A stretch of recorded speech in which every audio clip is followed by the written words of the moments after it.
New York Times released an article that's getting a lot of play that says that there are thousands of people who say they're still suffering side effects they believe from the vaccine and that those have been ignored. Now, one of them is nurse practitioner Sean Barkovich. He says he got his first dose in 2020, had side effects. Just standing up sent his heart racing, stinging pain in his eyes, mouth, groin. Those have gotten a little bit better, but he still has what they call tinnitus. That's a ringing in the ears. We know that vaccines can have unintended consequences, AKA side effects, but nobody's really talking about it because they're too afraid of blame and they just want it to go away. But the problem is people like Sean and me and millions of others who still have weird stuff with their blood work and their lives and their feelings, physically, are not going away. Sean Barkovich joins us now. Sean, why do you believe it's the vaccine, and what has happened when you've tried to get clinical analysis of it or answers? Why do I believe this? It's not a belief, it's a fact. And as soon as I was injured, 15, 20 minutes of my first dose, I had numbness tingling up and down my injected arm that over days spread to my face and my eyes. I went to see a neurologist. He ran some tests. He's like, well, this is all new. We don't know much about it, but the hospital is going to mandate it. You should get a second dose.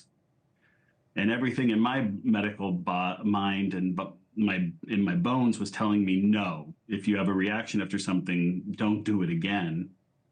But the pressure was immense. And then 3 weeks rolled around, I got a second dose. And after that, everything blew up. I went from being a healthy, 100% healthy, fully functioning nurse to in a complete downward spiral of health. I had a myriad of symptoms. Have you gotten any clarity from doctors or from the drug manufacturer putting out any information about what could happen as a side effect? No, as a research nurse practitioner and somebody who worked on vaccine research, I thought after I was injured, there would be people to help me. I'm like, I'm in New York City. I will have there will be medical people ready to help me. There must be interest to find out what happened or what went wrong with me. I reached out to my political representatives. I reached out to the NIH, the CDC, the FDA. I got no answers. No one wanted to touch it. I got token responses back or no response. And so I went on a mission to research myself and help others. What have you found out, and what do you see in your blood work? So I sent, in the early days when I couldn't get answers here at home in America, I sent my blood over to Germany. And I had help with connecting with German scientists. They were more interested to help me than people here in my own country. And that testing showed I developed several autoantibodies. Some scientists believe are attributed to this POTS, or positional tachycardia that you mentioned, where every time I stand, my heart zooms. So some of my autoantibodies look similar to people with long COVID, and I never had COVID. And that was proven through immunological studies of my blood. They could not find any viral antibodies. I think there's really no incentive to get out in front of this. I mean, nobody's going to get patted on the back for saying, yeah, Sean's right. There's side effects on some of the vaccines or all of the vaccines that we should be talking about and figuring out how to treat. And there is long COVID and there's lots. Nobody wants to say that because it's all political now. Right. And we're caught in the crosshairs of the politics.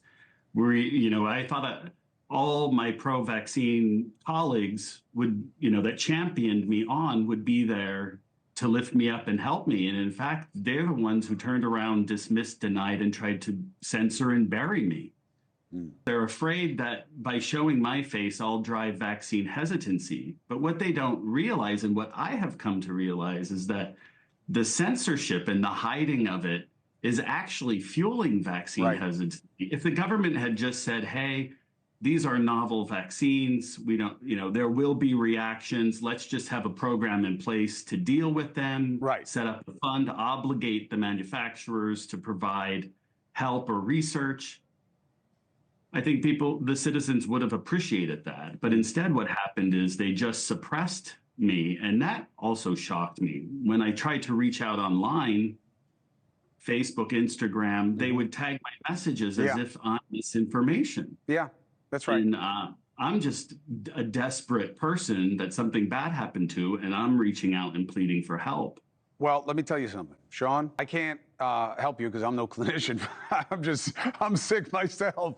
But I'm working with people who are working on this. So I'll make sure that we're in touch right after the show.